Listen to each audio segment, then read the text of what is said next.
Bonjour et bienvenue à l'émission Chrétien comme Christ. Le thème de notre émission aujourd'hui est louange prophétique. Alors Christine, tu as un texte à nous lire dans le 2e livre des rois, là où est le prophète Élisée. Voilà. Et Élisée va dire « Maintenant, amenez-moi un harpiste ». Tandis que le harpiste jouait, la main de l'Éternel reposa sur Élisée. Donc ici, on voit Élisée qui est un prophète et qui demande quelqu'un qui joue de la harpe afin qu'il puisse prophétiser, je veux dire au son de la harpe, mais certainement que c'est un harpiste doué vraiment dans ce domaine. Oui, donc ici, on est bien sûr sur le thème de la prophétie. Ouais, tout à fait. Et donc, on voit qu'il y a un lien. C'est ça qu'on est en train de faire, un lien entre la louange et la prophétie. Ouais. Le prophète Élisée qui, on pourrait dire, n'avait pas forcément besoin que quelqu'un joue pour prophétiser, parce qu'on voit d'autres exemples où il prophétise sans qu'il y ait de la musique. Ici, a besoin, ou demande en tout cas, à ce qu'il y ait quelqu'un qui joue, un harpiste. Alors, la harpe, c'est pas juste un instrument, ça représente vraiment un instrument qui était utilisé pour louer Dieu. Donc, c'est pas juste faire de la musique, mais on parle vraiment de louange. Oui, et on voit dans les psaumes que d'abord, il y a beaucoup d'instruments de musique différents. Il y a aussi bien la harpe, la guitite ou l'ancêtre de la guitare, la trompette, les cymbales retentissantes, les grosses caisses, ils jouent le tambour, quelque chose comme ça. Et bien sûr, c'est chaque fois dans un esprit d'adoration, de louange. Et on voit que à travers l'adoration et la louange, eh bien, il y a une inspiration plus forte au niveau de la parole prophétique. Lorsqu'on a des bons instruments, une bonne musique, une musique céleste, je vais dire, qui est surnaturelle également, eh bien, Dieu va se manifester dans cette musique, dans cette adoration. C'est pourquoi on doit vraiment être sérieux dans la louange et l'adoration, parce que Dieu, il habite au milieu des louanges de son peuple. Absolument, oui. Il vient reposer là, il fait déposer son onction et il parle. C'est ça la prophétie. Oui, et puis on voit aussi dans un autre passage en 1 Chronique 25:3 que il prophétisait avec la harpe pour louer et célébrer l'Éternel. Donc on voit que vraiment la louange et la prophétie sont liés, mais très fortement, parce qu'il prophétisait avec la harpe. Wow, oui, exactement. Donc c'est vraiment comme Pierre le disait, les instruments sont joués vraiment vers Dieu. Et la louange, l'adoration, ça fait venir la présence de Dieu et Dieu se révèle, Dieu se manifeste et Dieu parle à travers la louange. Et ce sont des choses que on peut vivre et qu'on vit encore aujourd'hui lorsque nous touchons le cœur de Dieu, je veux dire par un cœur d'adoration, pas seulement comme avec de la musique, mais vraiment avec un cœur d'adorateur, eh bien, Dieu se révèle davantage, et puis il y a des paroles prophétiques qui viennent, et c'est vraiment quelque chose de merveilleux. Donc c'est comme si lorsque on loue Dieu de tout notre cœur, hein, donc on parle pas de faire un concert, un spectacle, ça n'a rien à voir, c'est vraiment notre cœur qui adore Dieu. C'est comme si on veut un peu imager, c'est comme si ça ouvre le ciel, ou en tout cas ça nous ouvre au ciel, plutôt, parce que la Bible nous dit que nous sommes déjà assis avec Christ dans les lieux célestes, donc ça nous ouvre à cette dimension du ciel, et peut-être que ça facilite le fait de peut-être déconnecter notre cerveau d'intellectuel, enfin le fait de toujours réfléchir. Je pense que quand on loue Dieu de tout notre cœur, c'est comme si on s'abandonne quelque part. C'est comme si on s'abandonne à Dieu, comme on exprime tout notre être quelque part, qui on est, et puis c'est comme si à ce moment-là Dieu dit ben maintenant je peux te parler vraiment, je peux me révéler à toi, je peux te révéler des choses. Donc je pense que c'est ça, la louange, elle facilite quelque part la prophétie parce que elle nous éveille au ciel. Enfin, j'essaie de trouver des mots, mais... Oui, il y a quelqu'un qui disait que la musique, la chanson, ce qu'on va chanter à Dieu, il bypasse notre intellect, notre intelligence. Il va directement au cœur. C'est comme si ça va au-delà. Ça passe plus vite au travers. Dans notre cœur. En fait, ça passe pas par l'intellect. Oui, c'est ça. Mais ça veut pas dire qu'on doit laisser notre intellect de côté. On doit aussi examiner ce qui se passe, et comprendre ce qui se passe, et écouter surtout ce que Dieu nous dit à travers la louange. Mais la musique va justement donner son emphase dans nos cœurs. Et quand la musique est belle, quand la musique est douce, quand la musique est agréable à écouter, eh bien, on a plus tendance à rester dans cette musique-là et à adorer Dieu et à célébrer l'Éternel. Et c'est ça que Dieu nous demande de faire. C'est qu'à travers des chants qu'on va interpréter, parfois spontanément d'ailleurs. On lit un texte de la Bible et puis on le chante.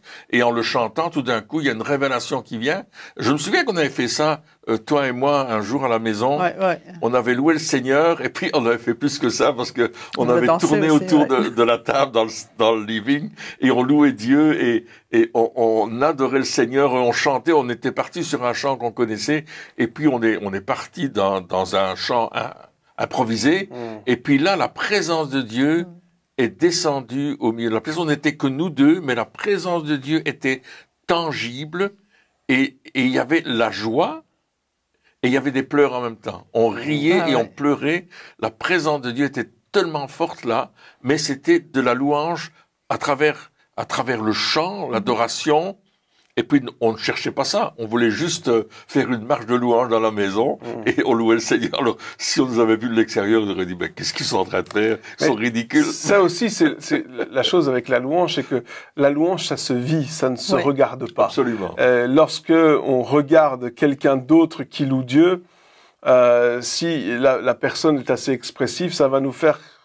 On va se dire, il y a quelque chose qui ne va pas. Mais jusqu'au moment où on le vit, et c'est ça aussi la différence, c'est que la louange, ça ne se regarde pas, ça se vit, ça s'expérimente. On peut pas. Mais on voit aussi dans les passages qu'on a lus ici, on parle de harpe, hein, tu parlais d'instruments, les trompettes, les cymbales retentissantes. On parle d'instruments et comme une expression aussi de qui on est, parce que quelque part un instrument pour un musicien, c'est ça, il s'exprime au travers de son instrument, il exprime qui il est. Alors, tu as parlé de danse aussi, hein, donc c'est une des manières de s'exprimer, parce que Dieu nous a donné plein de manières de pouvoir s'exprimer, et il aime cette créativité qu'il nous donne.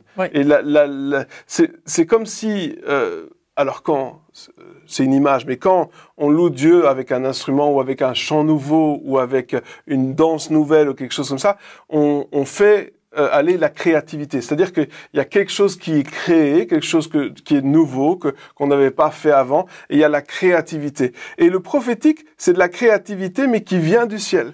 Et c'est comme si notre créativité rencontre la créativité du ciel, quelque part, et c'est comme si ça s'entend bien ensemble, parce que c'est créatif et créatif, parce que lorsque Dieu parle, ça crée, il amène quelque chose de nouveau, il fait quelque chose de nouveau, et donc c'est cette créativité aussi qui rencontre la créativité du ciel quelque part.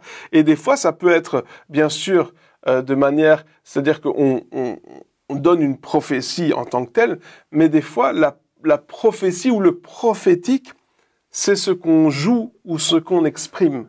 C'est-à-dire qu'à un certain moment, comme notre créativité rencontre celle du ciel, c'est plus nous qui faisons, mais nous devenons un instrument. Exactement. Pour prophétiser quelque part au travers de ce que nous faisons sans mots, mais peut-être avec des mélodies, avec des gestes, avec des actes, avec quelque chose.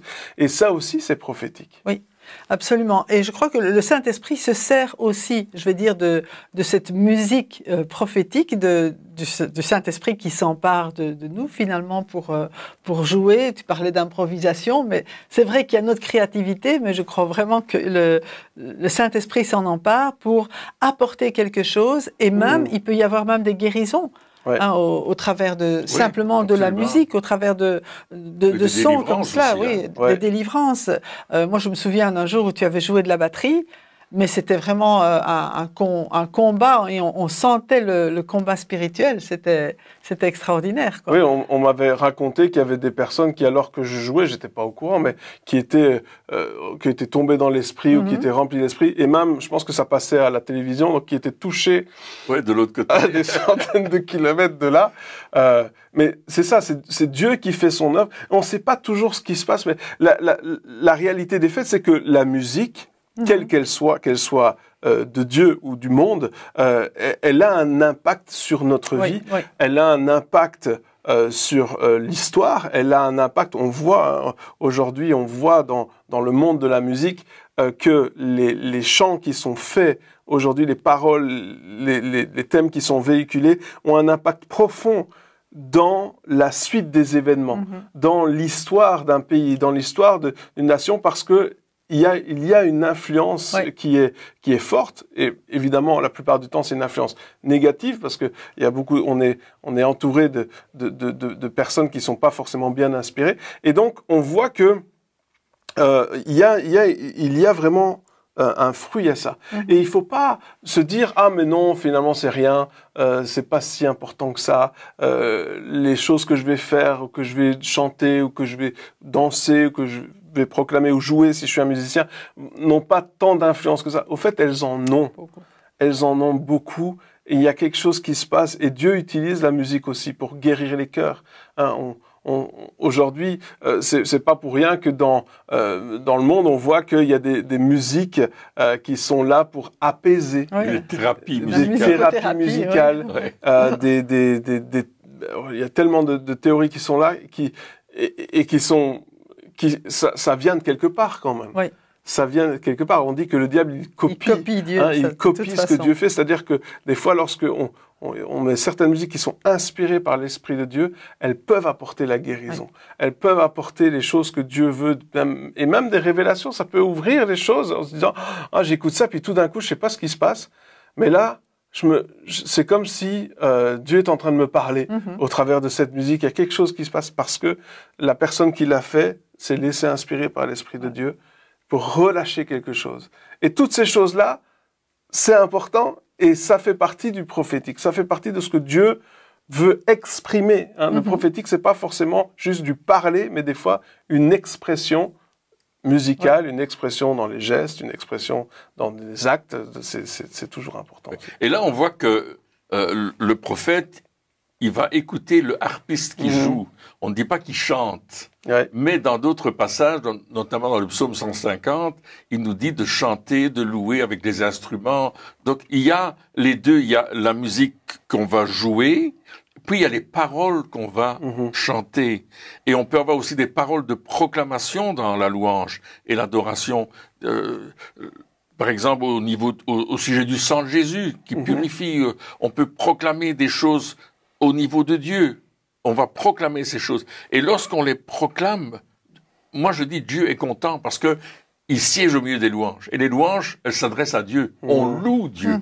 On ne loue pas l'homme, on ne loue pas les œuvres qu'on fait, on loue les œuvres de Dieu. On loue Dieu pour ce qu'il est, pour ce qu'il fait, pour comment il accomplit des choses. Et on va le célébrer vraiment dans la louange. On va faire une célébration de louange. Et à travers cette célébration de louange, Dieu va s'exprimer. Il va descendre au milieu de cette louange. Et là, les prophètes vont commencer à prophétiser. Les prophètes vont commencer à parler de la part de Dieu et à dire le cœur de Dieu. Ils vont communiquer le cœur de Dieu au peuple qui écoute. À nous qui écoutons, on va entendre une parole de ce que Dieu pense, de ce que Dieu aime, de ce que Dieu fait. Il va agir de cette façon. Et là, on a besoin d'avoir ce cœur de louange et d'adorateur. Moi, je dis simplement, apprenons. Si vous êtes instrumentiste, quelqu'un qui nous écoute, il est instrumentiste, travaille ton instrument. Afin qu'à un certain moment, ce ne soit plus des choses mécaniques qu'on apprend. On apprend le piano, on la main gauche, la main droite, on mixe les deux mains, etc. Et puis à un certain moment, on lit les partitions et on doit lire et jouer en même temps avec les deux mains. C'est parfois compliqué. Mais une fois que tu es passé au-dessus de ça, l'inspiration va venir, la spontanéité va venir, la créativité va venir. Et là, on va créer quelque chose auquel on n'a jamais pensé. On dit, waouh, quel bel accord, oh, que c'est beau. Et les gens disent, waouh, ce chant-là, il me touche, il m'inspire, il touche mon âme. Parce que le but aussi de la louange et de l'adoration qu'on va donner à Dieu, c'est qu'elle va toucher notre âme. Et il y a quelque chose qui va se passer en nous, qui va nous fortifier dans notre relation avec Dieu. Et là aussi, Dieu nous parle. Donc, il y a un texte de Colossiens qui dit que on doit s'entretenir par des psaumes, des cantiques spirituels. Oui, c'est dans Colossiens chapitre 3, verset 16. Il dit que la parole de Christ habite en vous dans toute sa richesse. Instruisez-vous et avertissez-vous les uns les autres en toute sagesse, par des psaumes, par des hymnes, par des cantiques spirituels, chantez pour le Seigneur de tout votre cœur, sous l'inspiration de la grâce. Donc déjà, ces chants, c'est sous l'inspiration de la grâce. Et on voit souvent dans la parole de Dieu, chante à l'Éternel un cantique nouveau. C'est pas une reprise de quelque chose que tu as appris, mais déjà là, laisse-toi inspirer pour chanter à l'Éternel, et puis il y aura une réponse de Dieu. Oui, et puis il parle de s'instruire, de s'encourager. Oui. C'est vraiment intéressant parce qu'il dit « encouragez-vous avec » des cantiques spirituels, notre traduction dit des chants prophétiques, hein, des cantiques prophétiques inspirés par le Saint-Esprit. Donc quelque part, c'est pas juste une option de dire, de parler de louange prophétique. C'est pas une option en se disant ah mais oui peut-être une fois dans ma vie je vais vivre une louange prophétique.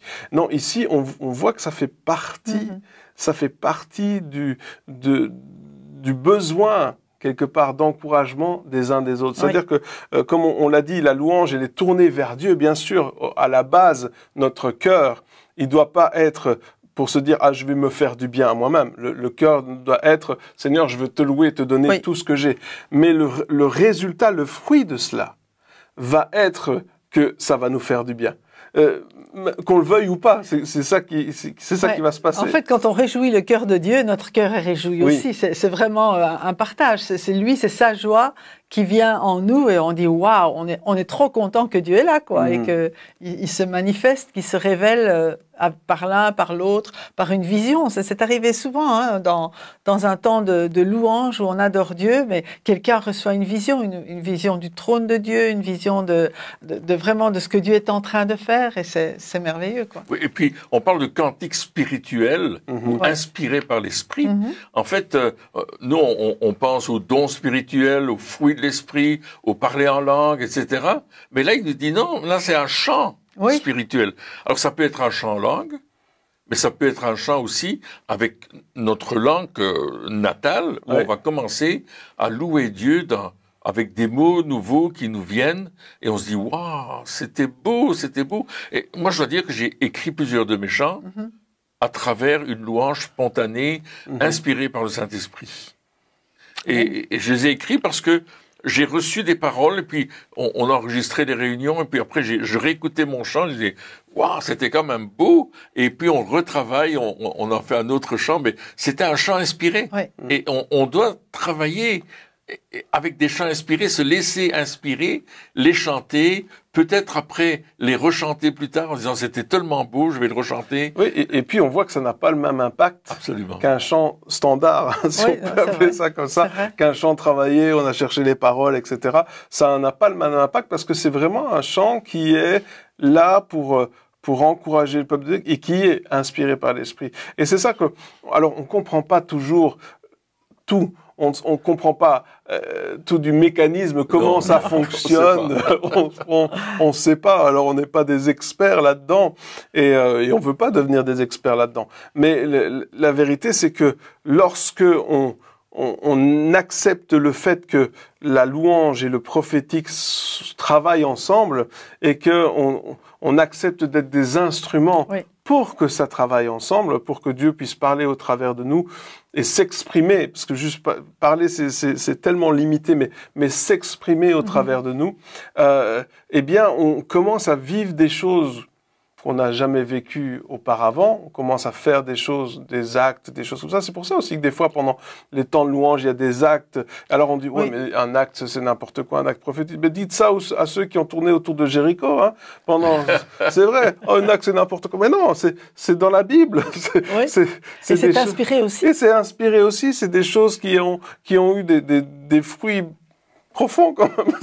Je veux dire, une muraille qui s'écroule. Et puis, on voit dans les livres des prophètes tellement d'actes prophétiques ont été faits qu'on peut pas dire, ben non, c'est n'importe quoi. Non, c'est des choses qui sont réelles, qu'on comprend pas forcément, mais qui ont un impact. Et des fois, ça se passe aussi pendant la louange.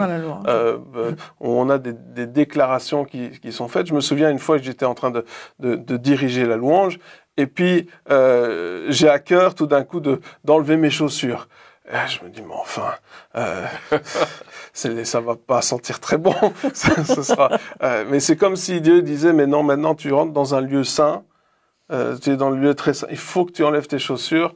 Je dis, bon, j'enlève mes chaussures. C'était difficile, j'étais devant tout le monde, les gens, ils allaient voir ce que j'allais faire, et donc j'ai enlevé mes chaussures, mais au moment où je l'ai fait, alors évidemment, il y a une petite odeur qui est montée, mais mais spirituellement, au moment où je l'ai fait, la présence de Dieu était tellement forte, et les personnes, non seulement moi, mais les personnes dans la salle ont ressenti quelque chose de plus fort. Il y a des actes comme ça, des actes, et c'est un acte de louange. Pourquoi? C'est parce que c'est un acte d'obéissance. Ouais. C'est un acte d'adoration où on s'abandonne soi-même quelque part en disant je veux pas juste faire ce que moi j'ai envie, je ne fais pas ma louange, je fais une louange qui c'est un sacrifice de louange. C'est pas pour moi que je loue, c'est pas pour me faire du bien, c'est pas pour me faire plaisir, c'est pas pour mon confort personnel, mais c'est pour élever Dieu. Et lorsque on a ce changement de mentalité qui se passe, parce que des fois on peut commencer la louange en disant ah oui mais non mais j'espère que Dieu va faire quelque chose, enfin on est centré sur soi, et quand on a ce changement de mentalité où on dit ok Seigneur je sens tout sur toi maintenant, là il peut commencer à agir comme lui il veut et commencer à parler comme lui il veut. Et il a des choses à dire, et il a des choses qu'il veut nous dire et dire au travers de nous. Absolument. Et ce qui est important, c'est que quand tu as entendu Dieu te parler, même si tu as... voilà. Il y a un bagarre. Mais tu as obéi. Oui. Et ce geste d'obéissance a permis à Dieu à déclencher quelque chose que Dieu voulait faire dans la salle, mais il avait besoin de passer par un instrument obéissant, quelque part. Moi, ça m'est arrivé aussi à certains moments dans la louange, où on était en concert, d'ailleurs, dans un concert de louange, et puis j'ai vraiment eu à cœur de me mettre à genoux, et vraiment de me prosterner devant le Seigneur. Je suis restée là peut-être pendant un quart d'heure, 20 minutes, une demi-heure, et c'est pendant ce temps-là qu'il y a eu tous les miracles qui se sont produits. Mais vraiment, toute la gloire revenait à Dieu, quoi. Et c'était vraiment trop fort. Il y a des gestes, parfois des gestes, tu parlais de gestes prophétiques, qui sont déclenchés en dehors de notre intelligence aussi. Et puis tu te retrouves en train de faire quelque chose et tu te dis, mais qu'est-ce que je suis en train de faire? Pourquoi? Et puis tu vois, ah mais non, mais les autres le font aussi. Et c'était vraiment le Saint-Esprit qui a guidé toute la salle. Et là, vraiment, tu sais que Dieu est en train d'agir, qu'il agit dans les vies et qui dit, ok, ici je suis le bienvenu, parce qu'en fait c'est ça.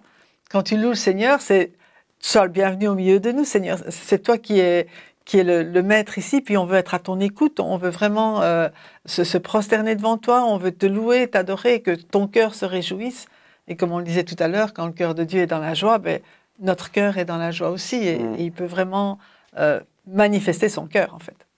Oui, c'est extraordinaire quand tu es dans ce temps de louange, mais ce qui est encore plus fort, je trouvais, c'est qu'on a regardé des cassettes enregistrées, des vidéos, où il y avait des temps de louange, et alors que ça s'était passé peut-être un mois ou une année avant, on ressentait cette louange nous toucher, et on était inspiré par Dieu à ce moment-là.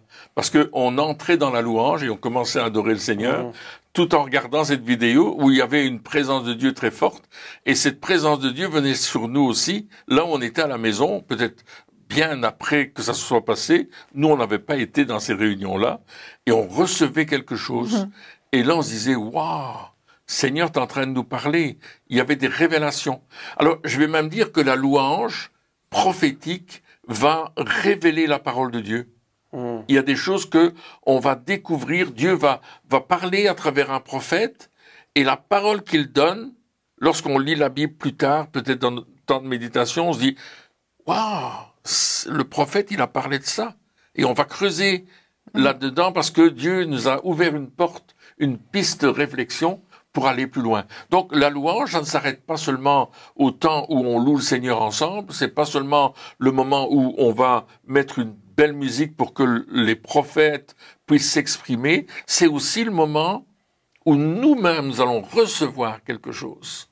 Et Dieu va parler sur nos vies pour que nous parlions sur la vie des autres, et même que nous parlions à Dieu à travers des paroles d'adoration. Amen. Et comme tu disais, le sacrifice de nos lèvres qui confesse son nom, dit l'Épître aux Hébreux. Ouais. Et puis j'aimerais dire aussi qu'on n'est pas obligé d'être sur la scène en train de l'idée pour qu'il y ait un changement dans avec les actes que nous faisons. Vrai, Moi, ça m'est vrai, arrivé où j'étais dans le fond de la salle et puis tout d'un coup, Dieu me dit proclame certaines choses. Je le proclame, mais il y a personne qui m'entendait.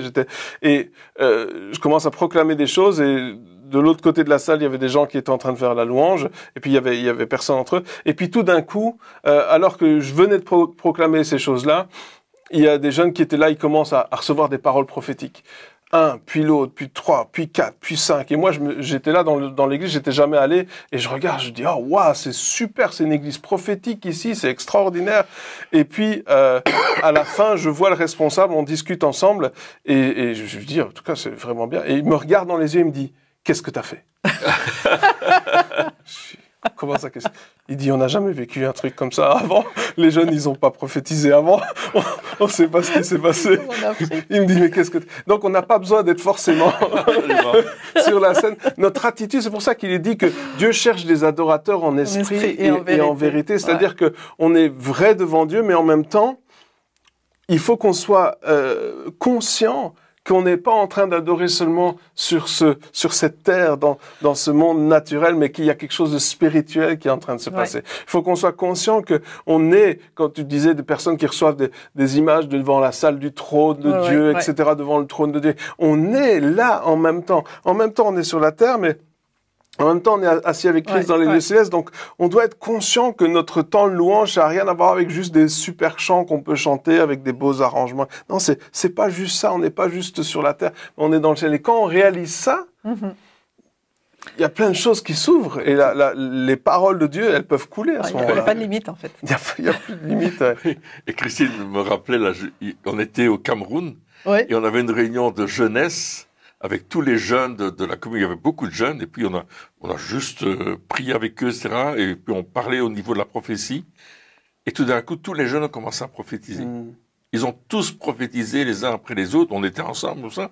Et c'était formidable. Ils avaient des paroles, mais vraiment, des paroles glorieuses. C'était, waouh! Moi, je dis à Christine, c'est génial. Quel groupe de jeunes formidables. Et puis le pasteur nous dit, on n'a jamais vécu ça. C'est la première fois qu'ils prophétisent. C'est ça. Quand on a cette attitude de louange, et qu'on est ouvert à ce que Dieu veut faire, Dieu, il veut parler. Il veut parler. Et puis, on doit juste être prêt en se disant, OK, Seigneur, je veux bien ton instrument. Je veux bien être obéissant. Je suis prêt à te louer avec tout ce que j'ai et je veux t'écouter et je veux être un canal pour toi. Et c'est ça que Dieu, il cherche parce qu'il veut s'exprimer au travers de nous. Oui, absolument. Eh bien, chers amis, merci encore de nous avoir suivis pour cette émission et puis on se retrouve très bientôt pour la suite. Au revoir.